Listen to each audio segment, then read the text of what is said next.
Welcome to Whispers of the Web, where the hidden gems of the web come to life. Join us as we unravel the most fascinating tales, secrets, and discussions from across the web. Every whisper has a story. If you enjoy our journey through the whispers of the web, don't forget to like, subscribe, and share the intrigue. Story number 1. I used to bully my disabled brother for years. I know this will get a lot of hate, and yes, I deserve it. I am not looking for any validation or forgiveness. I know I am a piece of human trash. I just need to get this out. I have a brother who is 2 years older than me. He has suffered from a condition since birth that forces him to be in a wheelchair anytime he is out of bed. He cannot use his arms that well either. We used to have a great relationship until I turned 11, and I really started resenting the amount of attention he took from my parents, and how much stress he put them under. I had to constantly help him, change him, feed him. I hated it. There were a few years in his life when he was so mean to my parents, and it really made me resent him more. I realize now that I had no right to judge him, and I will never know how difficult life is for him. I stopped hanging out with him and made more friends at school. I would tell my family all the fun I was having at school during dinner to make him feel bad. I started barely talking to him or acknowledge his presence. He would get frustrated to the point of tears to get my attention.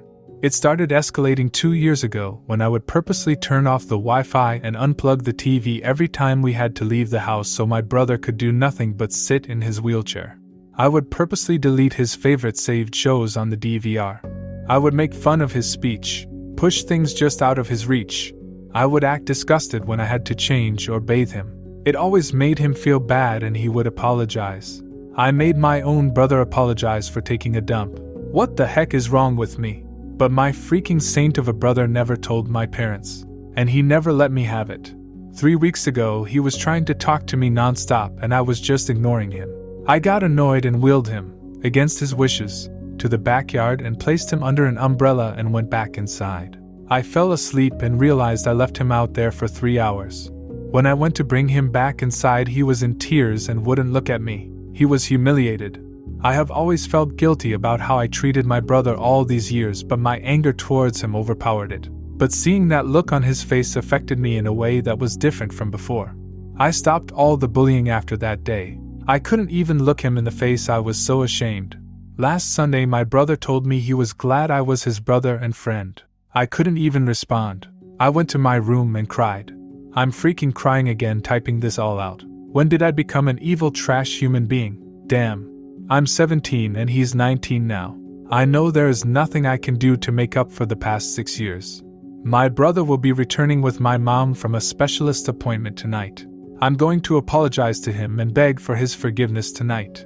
I want to start being a freaking decent brother to him again. I am a healthy guy with no issues who chose to bully his only brother for something that wasn't even his fault. I am so ashamed of myself. Update. A lot of people were asking for an update, so here it is. I wrote up a long apology letter that I wanted to read to my brother. I waited until he got home and got into bed for the night. I knocked on his door, and he was so freaking excited that it was me. I couldn't even get through the first few words. I started crying after saying, I wanted to say I'm really sorry, and just couldn't get through it. I just got into bed with him and laid down next to him. He hugged me really tight and said, I miss you, buddy. I freaking lost it.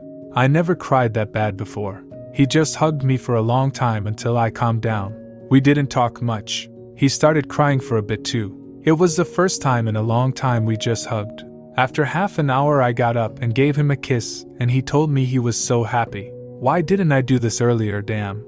I thought I could try apologizing properly again tomorrow. I left him the note to read anyway. I am feeling very hopeful right now and a lot of pressure in my heart is gone. I swear to God and on my own life, I will never treat my brother so badly again. I have been working part-time for the past year, and I was saving some money so my brother and my mom could go on a trip to a place he really wanted to go to. But I think I will take my brother myself instead, when I turn 18. I also realize that I need to have a relationship with my brother where I am not just taking care of him. It needs to be like a normal brother relationship, like going for movies and stuff. It's going to take some time for me to fix the mess I created though. I'm just lucky my brother is amazing. I received a lot of messages. I appreciate everyone for their input, and I did read them all even if I didn't reply. Thanks everyone. Story number 2. I run a fake restaurant on a delivery app. I registered a company, bought all the takeaway boxes from Amazon, signed up for a few delivery apps, made a few social media accounts, and printed leaflets that I drop in mailboxes. I resell microwave meals. On some meals I add something to make them look better, like cheese. So far it's at around €200 a day in revenue. Nobody suspects a thing. Soon someone will come for hygiene inspection, but I'll pass that check without any problems. It's not illegal to operate out of your own kitchen. Should I feel bad? I feel kind of proud to be fair and free as a bird from the 9-to-5 life. Edit. Please stop commenting on the legality of this. I'm doing everything by the law. I'm in the UK, so yes, I can work out of a non-commercial kitchen. Yes, I am registered and will pay taxes in January. Yes, I have my certificates. And yes, I have insurance, though there is something I might need to add to the policy. Doing that next week. This shouldn't be your concern, I'm legal. This is a confession sub, not legal advice. Not breaking any laws, just ruining my karma in real life for selling people heated up food from a microwave at home. Story number 3. I stole over $20,000 in a very creative way in the 90's. I worked at a fast food chain in the 90's when I was in high school. When I worked there, they were in the process of phasing out denominational gift certificates. $5, $10, $25. The way it worked was if you spent more than half of the certificate, they gave you the cash back. So if you ordered $5.50 worth of food and gave them one of the $10 gift cards, they gave you the $4.50 back in cash. My manager was in charge of destroying all the existing certificates as we transitioned to the more traditional credit card-looking gift cards. So my manager said he shredded the certificates like he was supposed to. But one night when I was closing, I found 2 boxes of the gift cards tucked deep in the dry storage room. They were filled with the certificates that were supposed to be shredded. So I scooped them up, brought them out to the dumpster in trash bags and threw them away. After we closed, I came back and recovered the bags and brought the certificates home. I counted them. There were $1,025, $1,010, and $505 certificates. None of them had expiration dates. Total haul was $40,000 in fast food certificates. My manager never said a word, he couldn't. He had reported them destroyed weeks earlier. Over the next 3 years, my girlfriend and I toured every location in our state, and the next 4 states, ordering food and getting the change. We never kept track on a spreadsheet or anything, but we got good at knowing what menu items were just about half. After the first year, we started saving the change in a shoebox and let it build up. I bought my first car for $7,800 in cash from the change, and for some reason a kitty cone was $1.05. If you gave them a $5 certificate, they gave you $3.95 back. We threw away a lot of kitty cones. Edit. Holy crap, this blew up. Here are the answers to some of the frequently asked questions. 1. We could hit 10 to 12 stores in a day if we drove around for 5 to 6 hours. Both of us would use a gift certificate. It was not that labor intensive. 2. The only cameras in the store were at the cash registers and takeout window. 3. The manager has no clue who took them, or at least never treated me differently. 4. Each gift certificate had a generic PLU on them, meaning all the $25 ones were PLU number 756. 5. When we stopped selling the certificates, we were told to keep honoring them because they were prepaid. They were not coupons. 6. One can only eat so many ice cream cones. Story number 4. I overcharged over 5,000 people.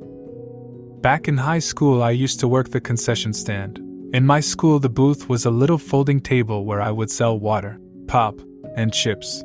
To anyone that was a visiting team, I would charge 25 to 50 cents more on the items they wanted to buy, and I would keep it. I ended up making somewhere around $3,000 doing this for my high school career, and no one ever found out because I didn't charge anyone from the home team the same amount. Story number 5. Found out my dead best friend was in love with my wife. I'm writing this as a confession because I don't know where else to speak about this, and I don't want my kids finding this out on my main account. My friend died a few months back due to heart problems. He was taking care of himself, so it was a shock to everyone, especially his wife, who was with him at their house when he died. Due to this, she decided to move somewhere else, and because she and her daughter were still distraught, she asked me to pack up his stuff. He had some boxes in his basement, and after a while I started feeling nostalgic and decided to look into them. I found pictures of us from when we were kids all the way to before we got married. That was enough to make me feel bad, and I just went back to taping them up. But one of the boxes seemed to be in much better condition, so I decided to check it in case it was something important. To my surprise, I found out pictures of him and my wife from when we used to hang out together, as well as more recent pictures from family reunions. The most recent being from my wife's birthday party. Alongside the pictures there were letters that he never sent her. The first one dated 2 months before I met her. The last one was also the same date of her birthday party. There was one that stood out the most. It was one from after I started dating her. He wrote that his time had passed, and since my happiness was as important as his own, he would watch over us. I'll keep his box safe since it isn't my secret to reveal. Thank you for joining us for today's journey through the whispers of the web. Share your thoughts and suggestions for our next adventure. If you're not yet a part of our whispering community, click the subscribe button and click the bell for notifications to never miss out on another story. Join us next time as we uncover another enthralling tale from the web. Until our next whisper.